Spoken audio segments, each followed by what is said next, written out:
So what I understand is you prepared a PowerPoint based on questions that people have asked, so we could go through those. You provide your answers, and then if there's anything that hasn't been asked, we will ask the public to then ask those questions. But we have quite a few questions that were sent to you. So. Correct. So thank you very much, everyone, for giving us the opportunity to speak here. As Paul said, we already met out at location twice. My name is Luigi Vingo. I'm with Corporate Affairs at Con Edison. Thank you. And so, and the conversations were both fruitful, and I think we were able to take in a lot of questions, answer a lot of questions. And so we have a presentation today that will touch on and answer most of these, if not all of the questions that were submitted to us. So with that, I'm going to go and hand it over to our engineer, Amanda. All right, good evening, everyone. My name is Amanda Venedia. I'm an engineer at Con Edison. I work in Bronx, Westchester Regional Engineering. So I'm going to go through this program and some of the aspects of the scope and the reason we chose this location and how it's going to benefit your town. We're working on the slides, but I can speak to it in the meantime. Yeah. 1 minute. Okay. This meeting is being recorded. Yes, it is. And it's being archived, and it's being streamed. All right, you're in now.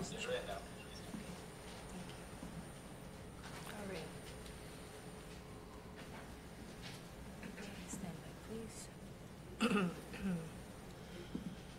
then share screen.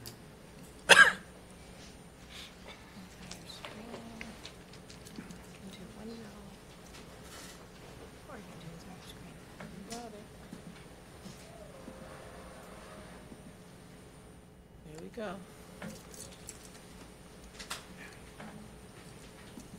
Presentation.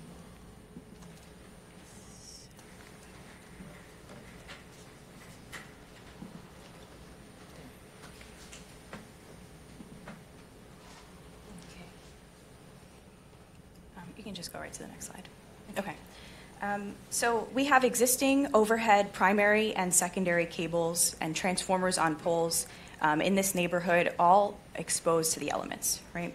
So the goal is to take the overhead circuit that runs from Ridge Road down and around Birchwood Lane, including Richard Terrace, and put these cables underground where they would be protected from the elements. I'm sorry, you're going to make these slides available to the public?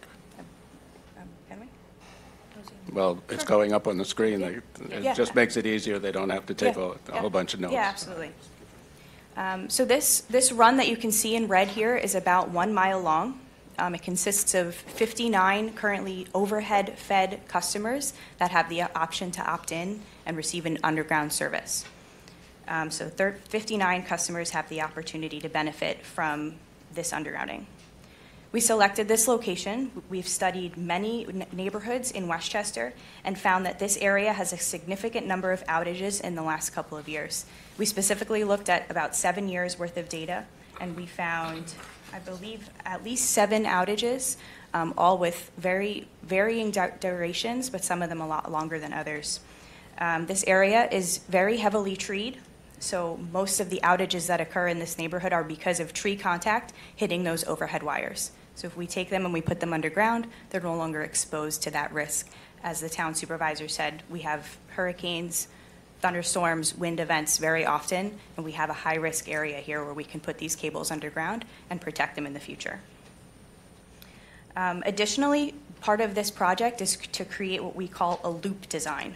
So currently, this area is fed radially, which means that it only has one source of a supply. So when we finish this project, we will have 2 sources of a supply that meet in the middle that add for additional reliability. Lastly, we'll be installing pad-mounted transformers, which we'll show you some pictures of and some information about that in a few slides from now. But these transformers are what we call switchable, meaning if there were to be any sort of outage or issue with any of the equipment underground, we can easily basically do some switching moves and quickly restore the customers, or at least isolate the area of customers that is affected and then restore them more quickly. You want to go to the next slide? Okay. So this is a look at what is owned by Con Edison and what is owned by the customers both before and after the service conversion. So this is for any customer who chooses to opt in and receive an underground service. So previously, the before on the left, we owned the service wire, everything in blue. We owned the service wire, the connection point, and those are clearly exposed to the elements with a risk for failure, with tree limbs possibly falling and taking them out. You are responsible for the black portion, which is the weatherhead that's on the house, the point of attachment, and the drip loop. All of those things also exposed to the elements as well. So if a tree comes down and takes out your service and damages any of those pieces of equipment, you are responsible for fixing it or hiring an electrician to do so. If you choose to opt in, which you see on the right here, we still own that service wire, and but now it's underground and it's in conduit, which is protected. You still own the connection before hitting the meter pan, but again, now it's underground and it's not exposed to the elements, so you have much less of a risk for what you are responsible for owning and maintaining. Okay, Will one you more. be taking the poles down if you go underground, or are you leaving the poles up? So the poles do have to remain because we have other utilities on those poles outside of Con Edison's infrastructure. Making them lower. Okay, and this is a look at some of the equipment that we have. In this project, we plan to install 11 pad-mounted transformers. That is the piece of equipment you see on the left. They're about 3 feet in width, 3 feet in depth, and 3 feet in height.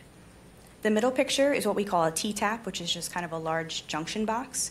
We'll only install 2 of these. These are our biggest piece of equipment. They're about 5.5 feet wide, 2 feet deep, and 2.5 feet tall. And we'll also install 4 IJ or inline junction boxes. Basically, that picture on the right is just a smaller version of a junction box or a connection box.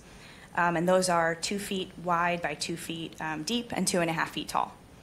And not shown on this, we also have to install 16 splice boxes, but these are partially subsurface, and only about 1 inch sits out above the ground. And those have a 3 feet in circumference. So that's not shown because they're barely visible. I think that is So all how I do you have. determine which houses would have this equipment on? Yeah, so How's we it had determined? to design it based on the most optimal electrical design to ensure that every customer receives adequate voltage and the most optimal cost to the customer. So we're not going to install, cost to Con Edison. We're not going to install any more than we need to.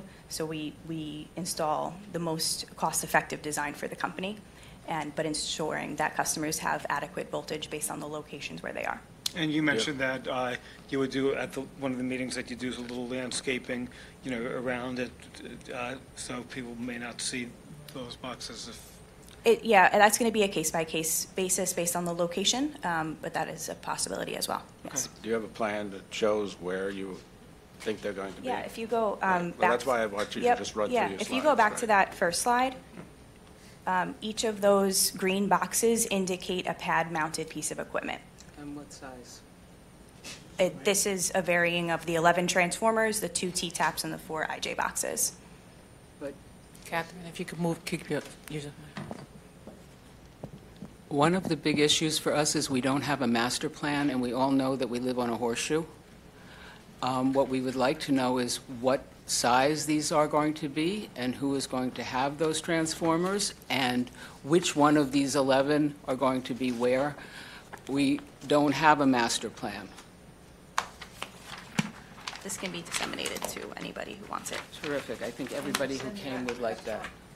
Yeah. Can you send that electronically, Get please? that out. Yes. Thanks. Can you explain what that? Yep, so it's shown up here, we have a legend, so the T-tap, and we have the sizes listed on this PowerPoint and right here. So the red ones represent that large structure. The blue ones are this neck So could- size, could you and pull the up that? transformers are the green ones, which Right. are the smaller ones. Right now, you're educating one, but if you Yep. could pull that up You on have the that on, screen. do you have that on screen that we can show everyone? Right. Isn't that the first one? Yep, Give me a second. How- Okay, may I how stop many- sharing for a second? Sure. I And then have, reshare once 6. I can pull that up. Sure. Well, So in the if we, meantime- can we I at thought that was least on the share first some? page. Thanks. No, what she's showing. Just to Oh, look. actually, Yeah, she's going to put it on the screen. Okay. But if I have 6 copies, if you want to pass them around, I don't know if that would be beneficial.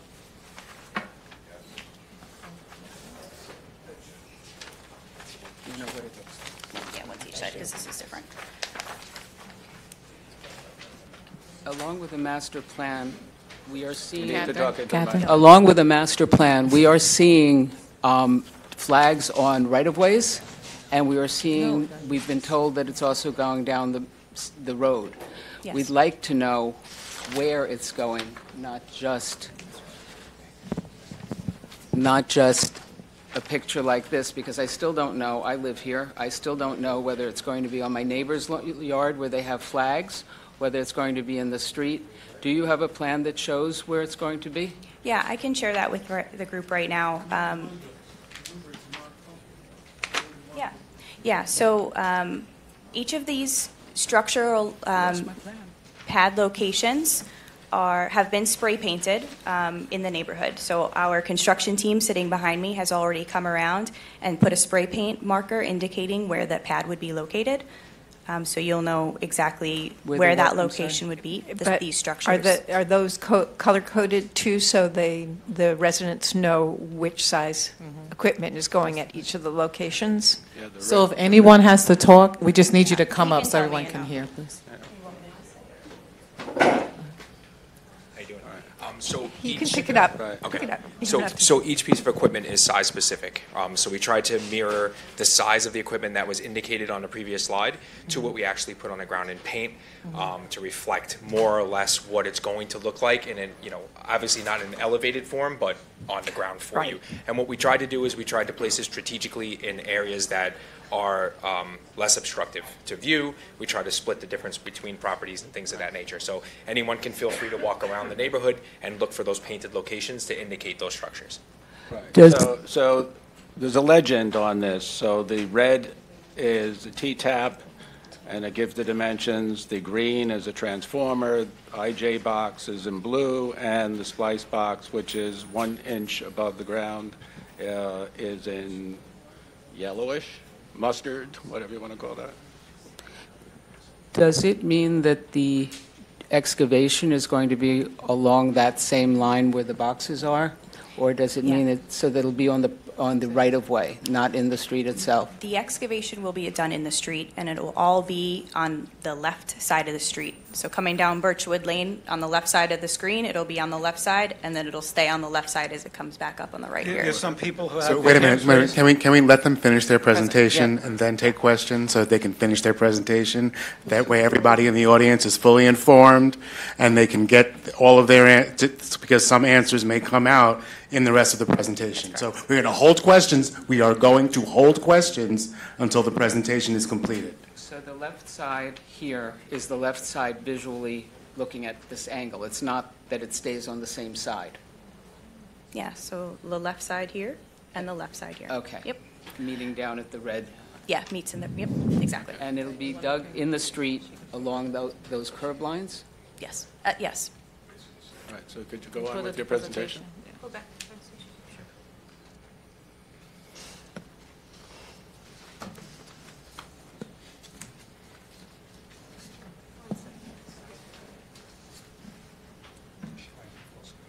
Yes, thank you. I think you're up. Okay. Okay, good afternoon, everyone. My name is Christine Halkett. Okay, Christine, please. Yeah,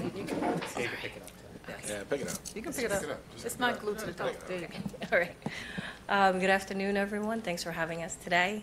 My name is Christine Halkett. I'm the project manager for selective undergrounding for Con Edison. Excuse my voice. So today I'll be talking about the schedule, right? So we started for this project in Greenberg with executing the communications plan back in August when we met with the town board. Holding, Yeah, you have to keep come turning real your close head, because it so. goes Okay, Yeah. all right. It won't bite you, I promise. Okay. Terrence, could you bring in a handheld? Maybe that would help. And along with that, we're planning to start construction at the conclusion of this meeting today, right? We're planning to start our excavation next week. Okay. Thanks.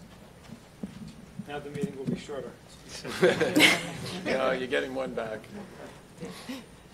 But it was. You still got to hold it up. Oh, I still have to hold it up. Okay, You almost won the Nobel Prize, but. thank you.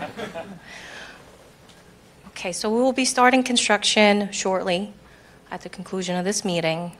We will be distributing work notifications to the residents that are impacted, and we are looking to complete construction in the spring of next year, and that will include the landscaping restoration as well. I don't hear well, I'm sorry. That will include the landscaping and the roadway restoration in all areas that are affected. Okay. Any questions before I move on? We really would like to have. Yeah, just- Just keep Okay. going and then we'll ask Presentation. questions. No Please, problem. Thank you. We'll fill in questions that you don't answer. Okay. So some of the pre-construction activities that have taken place include a lot of field walks, right, on site. We've met with some residents as we were conducting these field walks. And as mentioned this week, we have come out to location to spray paint as close to what the actual size will be for these locations, where we're planning to install the equipment, whether it be a splice box, that's that circular picture on the left-hand side, or transformers as depicted in the next two pictures that you see that are more rectangular in size. Okay, so for the customers that will have equipment installed in the right-of-way, you know, on the grass area, you would be seeing these spray painted as indicated in this picture right now. Okay. So we are looking to partner with the customers, right, as Amanda from our engineering department mentioned. We're looking to increase the resiliency in this neighborhood, right? And that's both in the roadways, and if the customer chooses to opt in to underground their service, they would have that additional resiliency on their service cable itself. And as you mentioned at the previously, I just want to ask, as you mentioned, you know, previously, if people decide that they don't want to opt in, but then they change their mind because they found that it worked, it could be too late for them to opt in later on, so they have to make a choice now and risk not having it done in the future. We would like to hear back sooner than later, right? But you can change your mind, right? We would not want to hear that once we start construction on the property, No, I'm so talking that about this way. when it's done, the project, if they say they're not opting in, and then Yeah. a year from now, they say, gosh, I just had a power outage and Right. nobody else This did. a one-time is what he's trying to ask. It's too late. Is it a one-time? It is a one-time, but we do design this project right now so that it would be easier in the future if you do decide to come on. The facilities will be right there, right in front of your house, if you do decide to convert in the future. What will be different in the future is that if that conversion happens, it will be at the customer cost, as opposed to, you know, while we're in the area, we're offering this option to the customers to come on board at company cost. Okay? Thank All you. right. So in terms of the next steps, we're looking to start construction next week, in the week of October 9th. We'll be looking to send out work notifications at the conclusion of this meeting, right? So we would like to request the responses via the customer agreement letter, whether by mail or email, by November 15th. Okay? We have some questions here. Some of these were questions that were received in the list of questions provided by the town. Can you make it a little larger? I can make it a little larger, and I can read through it as well. Stand by 1 second, please. Let me see if I can. Could you actually, on your computer, display the slideshow as opposed to having in other words, you have the pages on the left. Just get rid of that. Okay. Go into. He's going to make it bigger. Oh, okay, you can make it bigger on. No, I need you to do it. I need you to Okay. actually basically start this. There you go. Yes. Okay, how is that? And I'll read through them. Sure. Okay. So some of the questions that we heard from both the on-site meetings revolved around if the customers were to opt in to underground their service. Right. Some of the questions, first one that we heard a lot was, how would Con Edison know where the sprinkler system is located so that Con Edison does not damage them, right? So all digging on customer property is hand digging, and we will work around existing sprinkler systems. So we will not bring heavy machinery onto customer property, right? So when we do hand digging, it is a much slower process, a more careful, executed type of process when we do that. And we will coordinate with you in terms of determining where your gas and water line entry point is so that we minimize any of those interferences. We're not there to damage customer equipment, really, is the bottom line, right? So we're going to be as careful as we can when we're digging on your property if you do opt in. All right, second question is, what happens if Con Edison damage a sprinkler system? Would Con Edison be able to fix them right away? The customer may not know that the sprinkler is damaged until they turn on the sprinkler system in the spring. So if we damage any customer equipment while we're there and we see it, we will be making those repairs right away. But in the event that the customer sees any damage following the conclusion of the project, please submit those claims to the company and we'll evaluate it. And if our project definitely is the cause of that, we will be reimbursing the customer. And sometimes people feel that there's a lot of bureaucracy and red tape with large companies. So let's say there is a damage and they file a claim.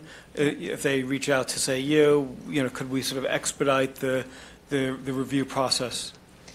Our communication will stay open, following the conclusion. We do monitor on these pilot projects what kind of claims come in, right? So we do want to make sure that any issues is addressed accordingly. Okay? And you also mentioned previously that you've done this in Yorktown and other communities and you haven't had problems. We have not had any claims in the Queens Middle Village neighborhood where we performed this project last year, as well as the Yorktown neighborhood, and that was on Strawberry Road and Foothill. Strawberry Road and Foothill. Next is about depth. Okay, yep. The next question is in regards to depth. What is the depth of installation for the conduit for the piping installed on customer property if you opt in? So typically, this conduit would be installed at around 20 to 24 inches. So that would be at the depth below the sprinkler level. But again, we do realize that maybe some sprinkler levels are at different levels, so that's why we will also be hand digging on the property. Okay. The next question is whether Con Ed will use directional drilling to dig on customer property. We won't be using directional drilling because that is a very involved process that utilizes bigger machineries, right? And we typically use that for longer runs of excavation. So these runs are not as long as what we would typically use directional drilling for. So if we were to use directional drilling, we would need what we call an entry and an exit pit, and that would be much larger in size. Right, so we want to be as least intrusive as possible when we are digging on customer property, and that is the reason why we'll be hand digging. When do we restore customer property? We're looking to restore customer property as soon as possible, and approximately that will be 1 month following the completion of the work on the customer property. Right. There was a question about what happens around ledges. So this is really a case-by-case basis, right? It all depends on the ledge itself. Every property presents a unique situation, right? Depending on how deep the rock goes, what other lanes or route that can be used, or a possibility is that an underground service may not be, the service may not be able to be undergrounded at this time. We're not looking to disturb any driveways, any expensive dry wells or walkways that's been installed on the customer property. The customer would still benefit from the project overall, being that the roadway equipment will still be undergrounded, all right, which is really the main purpose of why we're doing this project. Yep, and that thank you, Joe, that their service will stay overhead even though the roadway equipment will be undergrounded. Okay. What happens to the poles? Will the poles be removed? And this came up just now. So no, the poles will remain for utilities attachment, whether it be internet, phone, as well as any street lights that may be attached to those poles. Has Verizon been contacted and given like the opportunity to put the wires underground also, or? We've approached them before, and they've expressed that not at this time. You know, they do not have the discretionary funds to join us in undergrounding this, so we do not have any cost sharing with Verizon or any of the other utilities, but we did reach out to them to see if they were interested. Okay. And the last question, and then we'll go through the questions that were provided by the town, is how long until the roadway is fully restored? So there was a question in regards to the snow removal. So we'll restore the roadways as we move along the route. And for each portion that we complete, we'll be performing what's called a temporary restoration. And that temp restoration is something that won't prevent snow removal in the wintertime. You know, the trucks, roadways, vehicles can drive over it, so that will not be an issue. At the conclusion of the project, you know, we do want to wait until the cables are installed in the conduits. We have the systems energized. In the off chance that the cable cannot be pulled in, we don't want to dig the street back up. So we'll be looking, once the system is energized, to perform the full restoration, or what we call the final restoration, in the spring, curb to curb pavement for the road that is disturbed. And if people want to see the type of work, if you go, say, on Walworth Avenue in Scarsdale, they've even doing a lot of Con Ed, work, and, it was like a mess, and then, now the road is, looks really, quite good. Correct. Just to clarify, that's a gas transmission project. No, but I'm saying Yes. it would be the It's same not type. electrical. Right, but it would be the same type of, Same restoration, yes. Right. Yes. What is involved in... Are you finished? Is it time for questions, or do you We have- can go through the list of questions that we received, Okay, or if I you'd like, wasn't we sh- can no, field please- questions. Please do, because Okay. you may answer the questions I have, so Okay, I thought you were done. Can we all have a copy of that? Is it all questions, please? okay. Thank you. No, I haven't. It's okay. Thank you. So I'll read through the questions Are you done and with the slides? responses. Did you want one, Ken? I did. Are you On the done phone? with slides? Okay. Oh, okay. Oh, it's, okay. So the first question that we received is that the neighborhood needs to see full master plan, including all details of how the entire 2 streets will be laid out, such as where the wires will be laid, where they're proposing the right-of-way, and on which properties, where in the road, also to be included in the detailing of where the transformers will be placed. Residents should be able to see to review a full set of drawing with a comprehensive set of the streets and home details distributed to residents that they can take home and set available online. So today's presentation covers the areas and the streets that we are performing the work, and we can share that picture with the dimension and the locations where the equipment will be placed, right? So would that suffice the And request? can you also detail where the line will be? Because we did hear it's going to go on the left side, but when I first understood left, I didn't know that left switches at this point. Can we provide a one-line diagram, perhaps Some on that? diagram showing us Yeah, where we'll share this and we can kind of explain it in a better method that makes more sense on So where the if I cable will be can, placed. Yes. and Amanda, I'm sorry, if I can jump in, we look to go on the left side of the road, but also there may be interferences where we might have to come out a little bit. So even though we give you the line, it might not be identical. I just want to clarify that, depending on where the sewer is, the water is, and any other Correct. utilities. Any underground facilities, we do have to maintain a safe clearance from them so that we don't undermine their facilities, right? So I have a question. So to your answer, so if it's going to change, or is there going to be any kind of conversation with the resident to say it's going to be 30 feet over or 4 feet over, just as because they already have an idea of where this box or this equipment's going to be? Are we going to have any type of discussion so they have an I'll take that, understanding? Luigi. The transformer and structure locations are not going to change. Okay. What he's referencing is the trenching in the street. So rather than being up against the curb, it might be out a little bit further. Okay. And our construction team will manage that as they work, so that really won't be communicated out. Okay. Okay, second question, how long is the entire project expected to take from beginning to end? So the project is expected to take from August, from the time that we executed our communication to the town, until the spring of 2024, as we explained in the earlier presentation.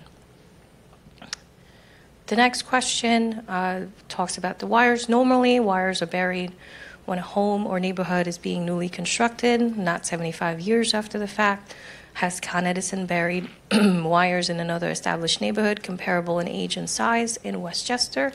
If so, where? Please provide location with street name, zip code, and coordinates. How long ago was the work done? What problems have arisen? Was that neighborhood built on stone? How old was the neighborhood? If you have knocked down so on a comparable block, why is this neighborhood the test rabbit?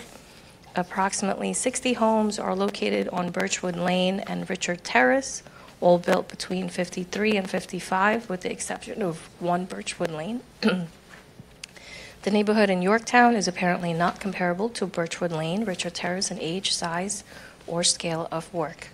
So this location, we selected due to its outage history and the fact that it would benefit the most from this type of project, right? So we have, our engineering team has the data that supports the selection, and that's pretty much what it boils down to, engineering analysis, right? We determined that this area would benefit the most. It would reduce future potential outages from major weather events, whether it be a big storm, a big rain event, or a big wind event. The neighborhood selected for the first pilot in Westchester was in Yorktown, as I mentioned, Strawberry Road and Foothill Street, and also in Queens in the neighborhood of Middle Village. Our other pilots currently underway are located in Crompound in the town of Cortland, Flatlands, part of Brooklyn, Middle Village, part of Queens, so that's the phase 2. It's in the same neighborhood as when we did the first pilot, and also several areas in Staten Island, in New Brighton, Castleton Corner, and Port Richmond part of Staten Island. Okay. If I may, Yes. can be helpful. I live in Clairwood, and the wires were undergrounded there, I guess, when it was built in 1989. And I moved there shortly before Hurricane Sandy, and our house did become the charge central because we were the only ones that had power. You know, not to say that there weren't occasional outages, short term, but for the most part, that's because a transformer went down outside on Jackson Avenue. So I think there are about 100 units there, so that kind of responds to that question. No, because that was but- when it was built. They didn't Correct. come later and put it in. Correct. And our neighborhood is on stone, which makes it much more difficult and challenging. Yeah. Some of our houses, my house is on slab. You can't even put things in mailboxes in a flower pot.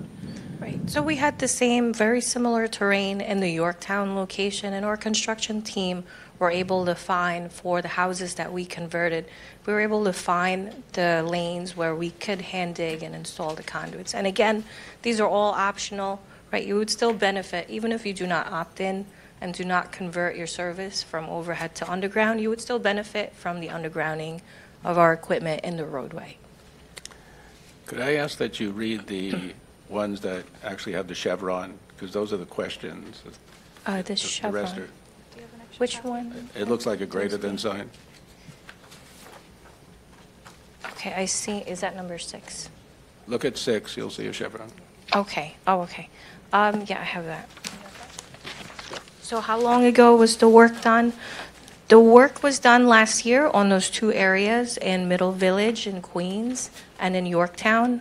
It was approximately a year-long project, right? So we completed that full restoration in last summer, 2022. What problems have arisen? As mentioned, we have not had any claims receive from any of the work that we completed specific to those two projects in the neighborhoods. Okay, and that is something that we monitor with our legal team as well. Was that neighborhood built on stone? The Yorktown, as I mentioned, the terrain's very similar in terms of, you know, the rock and the boulders, but not so much in terms of preventing us from installing those service conduits. How old was that neighborhood? I don't have that information with me. That's something I can get back to this town on in terms of what age the houses are built. In Middle Village, you know, we didn't really incur a lot of encounters with rocks, so that was a little different, right? The houses were attached together, so different terrain than what we see here in Westchester. Okay. Oh, I don't see that, okay. Not all the questions have it. Number 4.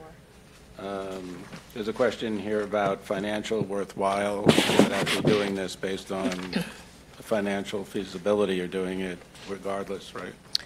Yeah, we're doing it to invest in the communities we serve, right? This is really not something that we have a minimum participation. We're looking to better the neighborhood in terms of our electric service and the reliability. So there is no minimum participation, and every customer in these roads will benefit from the project regardless of participation. And I should just mention, you know, I've spoken at a lot of hearings that the State Assembly and the State Senate have had over the years after outages, and every time there's an outage, there's always a lot of people yelling, saying, how come the power has taken so long to be restored? And practically at every hearing, the consensus is we want to put wires underground. This is an option that could, you know, successfully reduce the length of outages. So I sort of feel that Con Ed is trying to be responsive, you know, to concerns that have been highlighted by many members of the state legislature and citizens who have been complaining about these long, lengthy, and very, very aggravating outages. And I know from my own experiences, I was out of power for a long time, for like 11 days, at least twice. My mother and sister, they've been out of power for at least 2 weeks. So I just know that there's so many people in the community who would be thrilled if Con Ed would take their street and do it rather than Birchwood. So you're really lucky because people all over the town have had outages, and they really would like Con Ed to do it on their street. Can you please address question 7? Question 7, of course. Homeowners have massive, healthy trees. Just in response to you, Paul, we deserve answers. I know. Nobody's objecting to having it. People want answers. Please, number 7. So I'm just going to say that we must shut down this meeting at 7. Right, we've made that very clear, and that's why I was hoping that they would just get through the presentation without interruption. What I'm going to ask you to do is to take each of these questions and give written answers, Okay. whatever we don't cover today. And if anybody in the audience has additional questions, send it to us. You could do it to townboard@greenbergny.com, and we'll get written answers to you. From that, we apologize, but we have a situation where we must shut down at 7, all right? We start at a time, we need to end on time. So the question in 7 deals with what happens if trees become destabilized later on. Is that going to be considered later on an act of God, or will Con Ed realize that you were doing work in that immediate area and take responsibility for it? Okay. Yeah, we try to stay outside of the tree strip line for when we're installing the conduit on the customer's property. If you do opt in, you know, we don't want to damage the trees because it would also present issues later on down the line for our equipment, and also it would interrupt the service to the customer, and that's not something that we want. So with that said, we will minimize potential interference when we do hand digging. You know, if we see that will be in the way of these trees' roots, we'll try our best to go around it so that we don't jeopardize the trees' roots. Just keep in mind, as what is pointed out here, when you have a very rocky terrain, Yeah. the tree roots don't go down, they go out. So they're very shallow, relatively speaking, and more vulnerable to the depths that you're planning on going down Okay. to. And so they'll cover also a lot more footage in the perimeter of the trees. Understood. But I'm- somehow the water pipes are getting into your house underground, and the sewer is getting out of your house underground. So there must be a path somewhere. Correct. So that's something that you'll be dealing with on a case-by-case basis. Great. So for the customers that are opting in, we'll be doing a walkthrough so that we can evaluate what would be the best route, right? We don't want it, like I mentioned earlier, we don't want to disturb the driveways, the ledges that we can't go through, and the tree roots. If that is an issue, we will evaluate that on a case-by-case By basis. taking the transformers off of the poles, and it was my understanding from the site visit that you will be, because you're taking away the primary and secondary lines, you're going to be lowering the poles. You're not going to remove the poles, but they're going to be lower in height. Is that correct? We will look to top them off, correct? There's a question, now taking the transformers and putting them on the ground, is there an increase in the electromagnetic frequency exposure that somebody might be exposed to, and who has analyzed that, and who has determined that those are still safe levels? All of our transformers are held to more than 21 different IEEE standards. So we have very strict standards that all of our transformers meet that guidelines how we install them and how they operate. And every transformer will have a placard on it that indicates the safe approach distance, meaning you shouldn't sit on it, you shouldn't touch it, and you should stay a certain distance away from it for the community to be safe. And that is posted right on there. If you abide by that, there will be no issues, and you'll be far enough from You know any what that's- Concern possible. for children. I think everybody, The- every mother grabbed the mic. Do you know, Right. fathers Just like- are concerned too. Just like Everybody just went just like this. so- Just like any other electrical equipment, including the poles or anything else, we you know have what to that stay a distance is? safe different distance Do away. you know what that distance is? I'll defer to my construction team. Do you know what that placard says? The placard for safe approach distance? Yeah, so the clearance distance around the equipment is 3 foot on all sides, 10 foot in the front. That's for vegetation and any structure that's placed around it. So 3 foot on either side, rear, 10 foot in the front.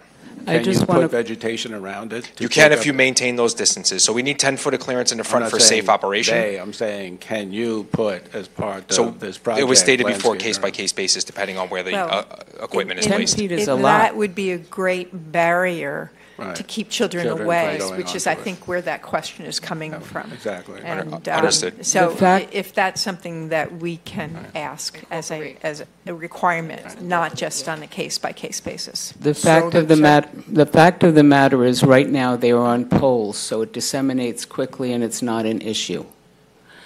And that's why it changes. And chairing the Antenna Review Board for many years makes me very conscious of needing to know the emissions.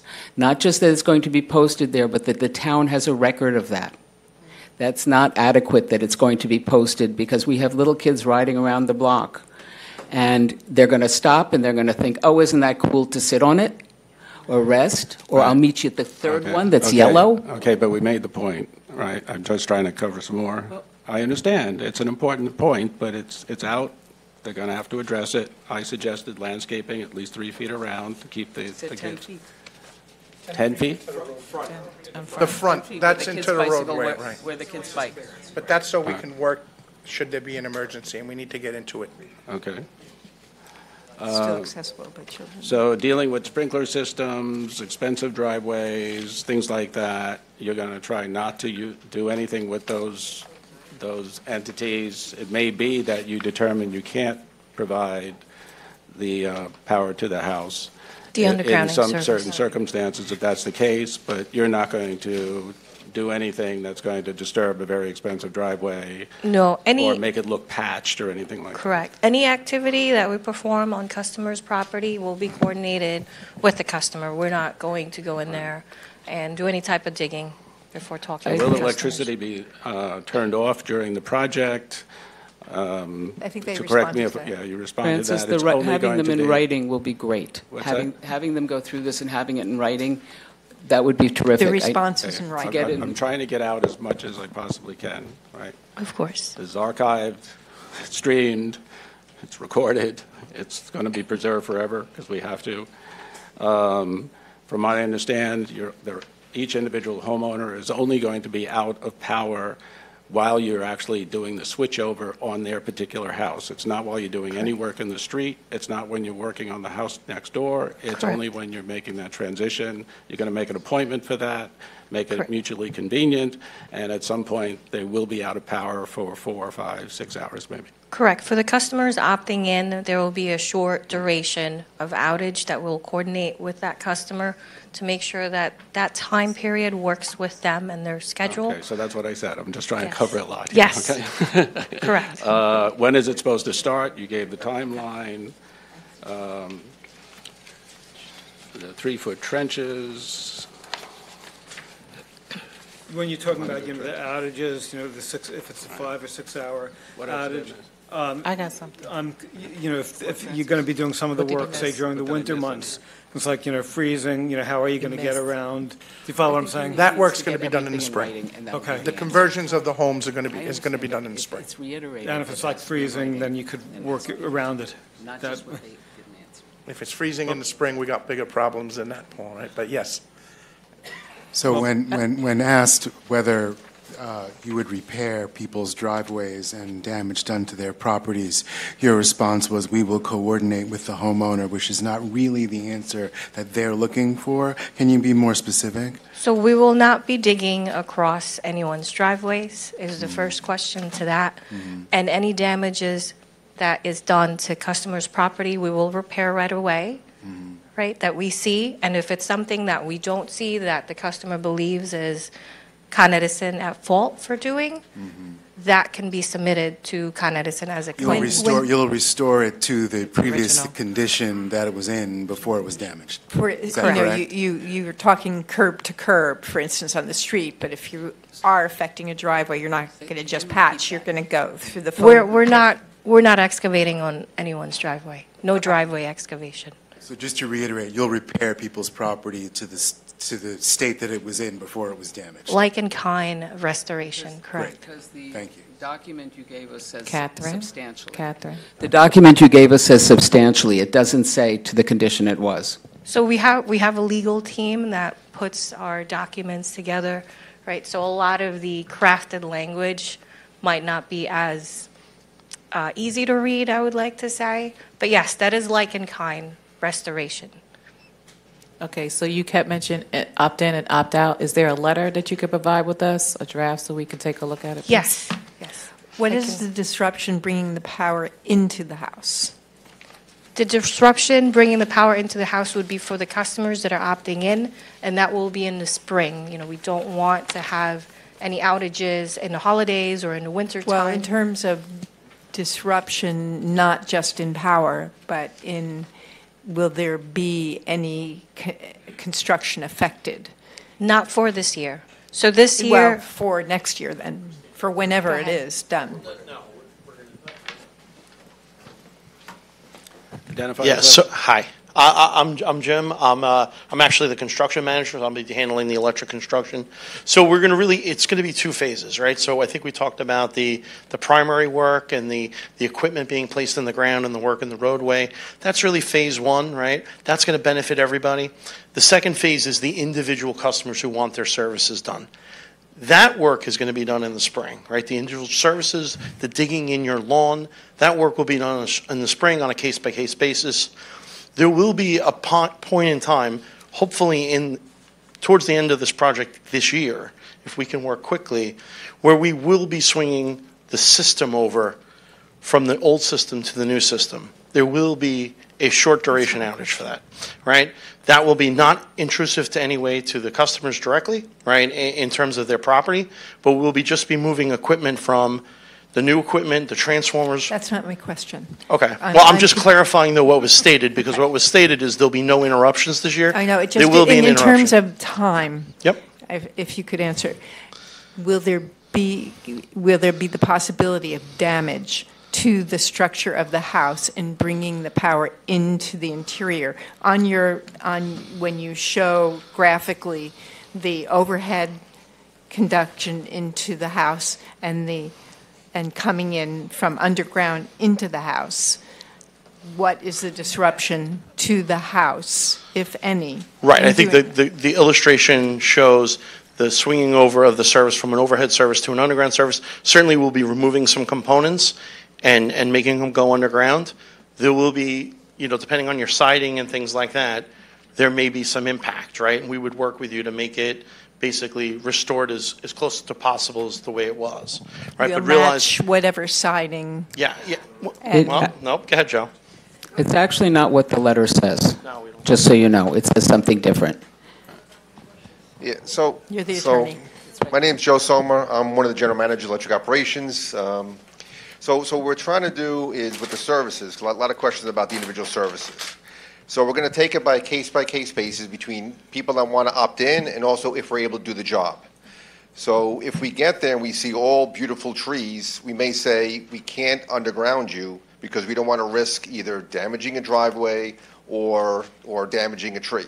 So we'd say you will stay, that customer who has something very unique out there will stay overhead. They'll still get the full benefits of the undergrounding because the primary, including that loop, the two different feeds, will still be benefiting you from a undergrounding perspective. You just may not get your service undergrounded if there's any sort of complications, because we're not going to risk damaging your property or damaging your trees to do the service. We're going to try as possible to only do those services that people opt in and also that we're able to do safely and efficiently to that house. Well, they won't be getting the full benefit of being underground because they're not going to be fully underground. Correct. Only their service. So that means if you stay overhead and you have a tree over that one service, if that tree does come down, your service will be impacted. Nobody else in the block will be impacted, but your service, if that tree comes down in your service, if your service has to stay overhead because we don't have a clear lane, then that one service, of course, will be out. But it's easier for us to fix. If it's just a secondary loop service, we have a lot of different trucks that could just go out there and fix a single loop versus if the primary came down, which requires multiple trucks and multiple crews to try to fix like a major primary. So if your service does remain because of complications, it's just your service that's impacted. And like I said, if we just get a single service, we have other trucks, single-man trucks that we could send out there. I would like to thank this board. I would like to thank Francis Sheehan and this board for doing this one-hour meeting. All this community wanted was to be respected and given information. I want to thank you. You did a very good job. But we do want everything in writing. And thank you, Councilman Sheehan, for making this happen. So what I'm going to do is, if you did not get one of these maps, if you hang around, I'll go and make copies for everybody who wants one who's here. And I can give them out. What's that? And I can. Well, I have to make the copies first. Yeah, but you don't have to do it right this instant either. Well, we're ending. We're done, right? Okay. Right. All right. I just So we wanted need to to be wrap up up to speed. so everyone Francis. understands that we're wrapping up. Maybe All right. continue to close the meeting. So what we're going to do is anyone who has questions that we did not cover, we covered a lot, but if we did not cover those questions, if you could send them to townboard@greenbergny.com or send them to Catherine, and then she will compile them. We will get them. I think we'll make them into more condensed questions, and we'll get answers for you.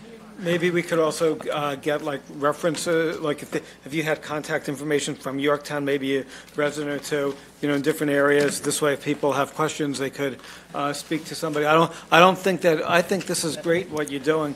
So, but again, if somebody has, concerns, this could make them feel a little bit better.